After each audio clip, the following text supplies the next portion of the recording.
UDF അധികാരത്തിലെത്തിയതിനു പിന്നാലെ വിഴിഞ്ഞം തുറമുഖ MD സ്ഥാനത്ത് നിന്ന് ദിവ്യ എസ് അയ്യരെ മാറ്റിയതിലും ദുരൂഹത.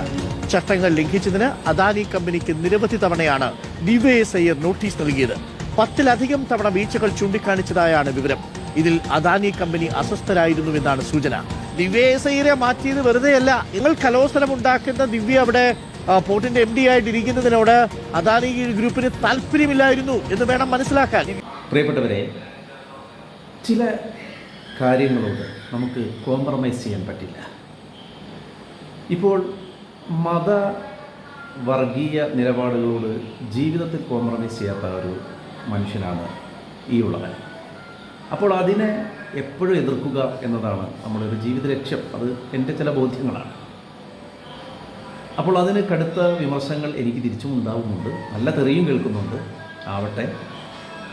പക്ഷേ തിരിച്ച് അവരോടൊന്നും ഏതെങ്കിലും തരത്തിലുള്ള വ്യക്തിവിദ്വേഷം എനിക്കില്ല. ഏതെങ്കിലും തരത്തിലുള്ള അശ്ലീല പദപ്രയോഗം അവരോട് ചെയ്യുന്നത് ജനാധിപത്യത്തിൽ ഭൂഷണമല്ല എന്ന് കരുതുന്ന ഞാൻ. അതുപോലെ VD സതീശൻ എന്ന മുഖ്യമന്ത്രിയോട്, വ്യക്തിയോട് എന്തെങ്കിലും വിദ്വേഷവും ഈ ഉള്ളവനില്ല. മാത്രവുമല്ല, അദ്ദേഹത്തിൻ്റെ ചില ഗുണവിശേഷങ്ങൾ ഞാൻ തന്നെ ചില വീഡിയോകളിൽ പറഞ്ഞിട്ടുമുണ്ട്. പക്ഷേ ചില കാര്യങ്ങളിൽ നമുക്ക് സംശയമുണ്ടാവുകയാണ്.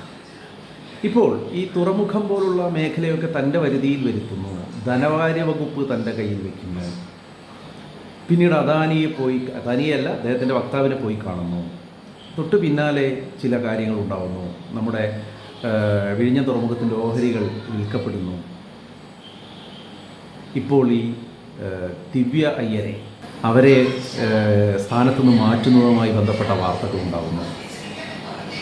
നമ്മളെപ്പോലുള്ള പാവം മനുഷ്യർ ഒരു കോംപ്രമൈസും ചെയ്യാതെ ഇത്തരം പ്രവണതകളോട് പ്രതികരിച്ചുകൊണ്ടിരിക്കുക എന്നേ തരമുള്ളൂ. അത് ചെയ്യുന്നു എന്നേ ഉള്ളൂ.